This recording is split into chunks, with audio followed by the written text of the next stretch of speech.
The link drawn between Thomas and the dead woman was a brush and comb set found inside the Crewe household. The set was a present from Thomas, but he says he was the one who told police that information. Yes, well, see, this is what I told the police all about that. The association with Jeanette, and I bought a brush and comb set. It came from me. I told her. Another piece of evidence presented at the first trial against Thomas was from a local jeweller, William Eggleton, who claimed that a man he believed to be Thomas had brought him a blood-stained and mucus-covered watch for repair a week after the Crews disappeared from their farm. Eggleton said he identified Thomas from a newspaper photograph several months later. Another man claims he took such a watch into Eggleton's shop, but that was in January of 1971, a month before Eggleton contacted the police. The other man's evidence was not put before the jury. Thomas handed me a watch that he says he has worn since early 1970, before the Crews were murdered. That watch strap was bought in early 1970 from another jeweller in Pukekohe. He could remember a Chrysler strap being bought at the time, but he couldn't remember who it was. But I paid cash for it, see? And he was my jeweller, with my jeweller, because he was from Pukekohe himself. That evidence wasn't put to the jury, unfortunately. All the evidence put before both juries was circumstantial. So I questioned Thomas about his alibi for that night of June 17, 1970. I was home on the night of the crime, and I've got two witnesses to prove it. Or actually more than that. I've even got my auntie down the road to say that she rang Vivian, and Vivian told her it was a sick cow down there. I was attending it.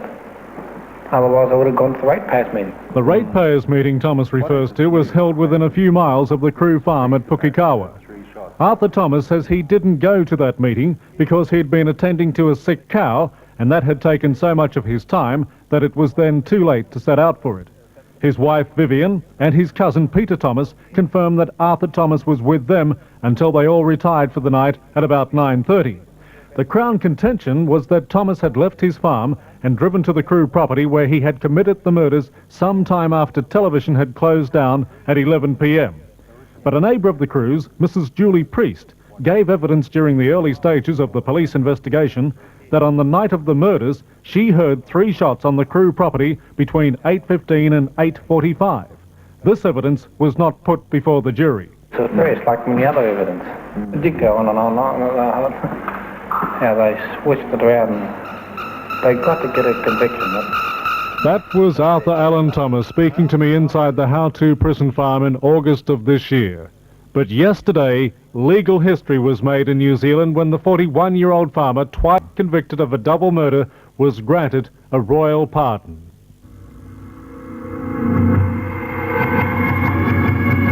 In Pukekohe, late last night, not far from his farm home in the district, I spoke again with this man who has been a household word in New Zealand for 9 years. Arthur Allen Thomas, how does it feel to be a free man? Fantastic, fantastic. I'm starting to believe now. It's 11:30. Starting to believe now that I am a free man. I guess that was the initial reaction, the disbelief. Yes, that's right. Over the years, you know, the fight and everything. But I've always said one day it'll come. The evidence, the facts of the evidence that we have. And obviously, as I said before, the Prime Minister is sympathetic. He's no mug. And, when I spoke to you in August down there in the prison farm, you said you had faith. You had faith in the many people who had supported you and in the system itself. Yes, that's true. Now, just how far does this go towards confirming that faith? Well, when the first report that came out from the Adam Smith didn't look to be too good, but when he spoke about the other matters, then I thought, look, this might be it.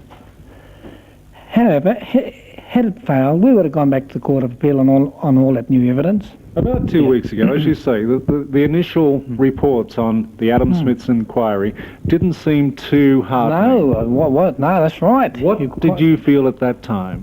Well, if it was knocked back, we would have gone on to the Court of Appeal on all that new evidence. So you were still ready? Oh, we would be no end till the fight is my name's cleared, my innocence proven. That's the guts of the whole case.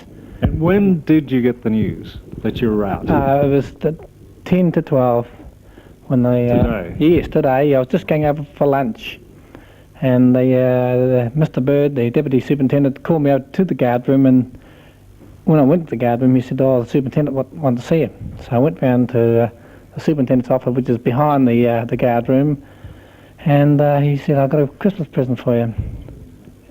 And I said, what's that? He said, you've been pardoned. I shook his hand and I said, has my conviction been quashed? Yes. He said, yes. I shook his hand again, because that's, as far as I'm concerned, that was the conviction quashed. That must be. Yes. It has to be. Yes. Yes. So then he was making arrangements with Bob Williams as how to get me out, where am I going to go, and he's the director of prisons. But Arthur, what did you feel at that moment? Well, I couldn't believe it. But all these things were happening, and then I gradually starting to believe that this is happening. After so much fighting, it was as casual as that.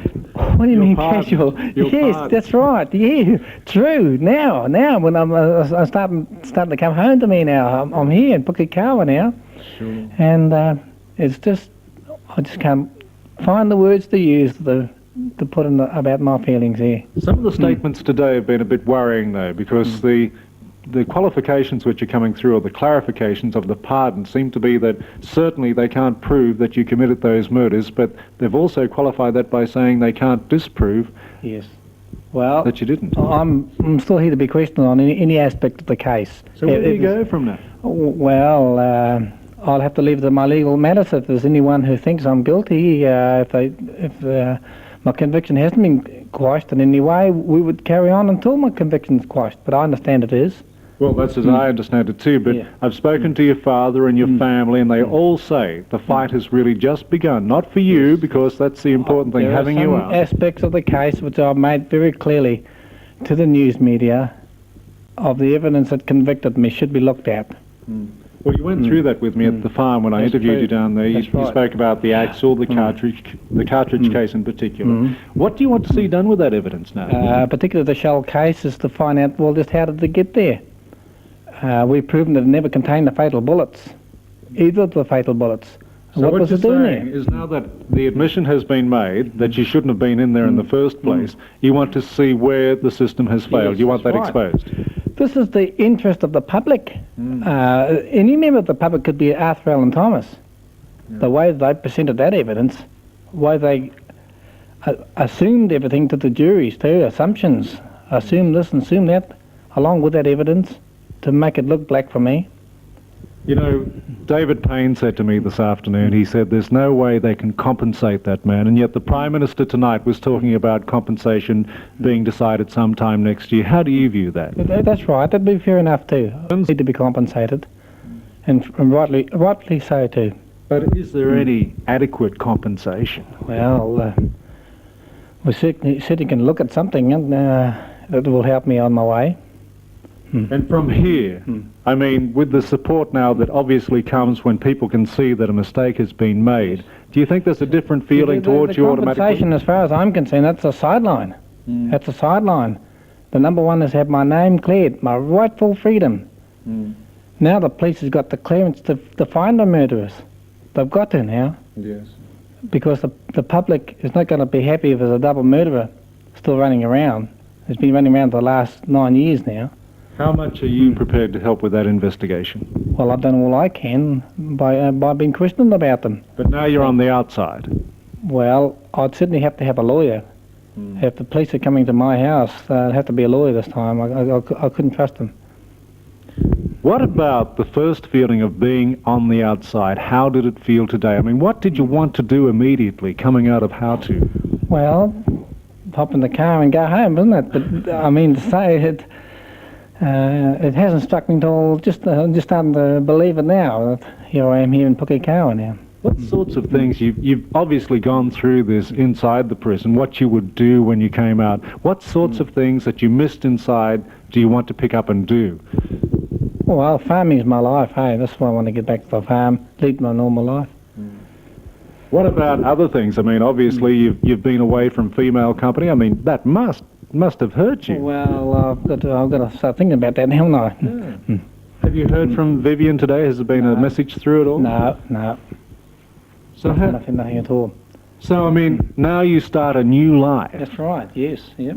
Well, I can't really answer your questions until I've here for a few days, you know. You've got to settle down. Yes, that's right. Yes. So that's the first stage. All I've done is cross one bridge, and I just crossed it today, a few hours ago. What did it feel like to come across the Mercer Bridge? First time, I was so happy, I couldn't believe that this was at Mercer, the old Mercer Bridge. Because I used to drive the ferry there years ago, the Mercer Ferry. Look, one final thing. So many people have supported you, and I know Pat Booth of the Auckland Star in particular has supported you. There have been many other people who've been trying to contact you, at least get a message to you to say, well done, at last we believe in the system because you're out.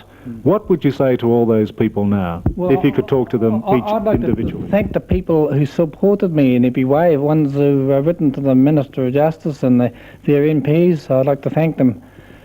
And my investigators, Pat Booth and Dr. Sprott, they did all the spade work in the early years, and I thank them very much for doing this. This is something so important, not just for myself, it was for the whole society of our New Zealand system. Make sure that the system worked for everyone. You must have a warm feeling about David Yallop too in particular. Well, David Yallop's evidence was really based on Pat Booth and Dr. Sprott's spade work.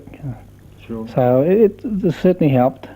Okay, well, a lot of people obviously in the district who still support you and look forward to seeing you again. Good. So again, congratulations. Thanks and a lot. it's nice to see you back in Pukekawa. Thank you.